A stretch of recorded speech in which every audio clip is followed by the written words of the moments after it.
ప్రపంచమందంతటా Christmas సంబరాలు అంబరాన్ని అంటుతూ ఉన్నాయి. పరమందున్న దేవుడు భూమి మీదకి దిగి వచ్చిన దినం క్రిస్మస్. మహాకాశాలు పట్టజాలని దేవుడు కన్య జేనడి గర్భాన మాంసపు ముద్దగా ఈ భూమి మీదకి ఉద్భవించిన దినం క్రిస్మస్. సాధారణంగా ఒక పుట్టుక దినం జరిగితే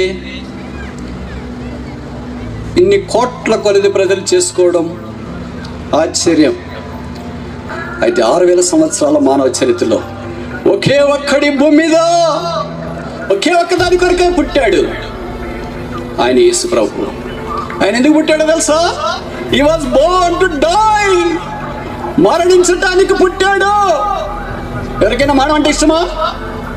మనం దగ్గరికి వెళ్ళడం ఇష్టమా? మనం మాట్లాడడం ఇష్టమా? మనం చూడడం ఇష్టమా? మనం చూడడం ఇష్టమా? ఎవరికి ఇష్టం ఉండదు. ఒకే ఒక వ్యక్తి మాత్రం మనఃపూర్వకంగా మరణించడానికి భూమి మీదకి పుట్టాడు. ఆయన పేరే యేసుక్రీస్తు ప్రభువు.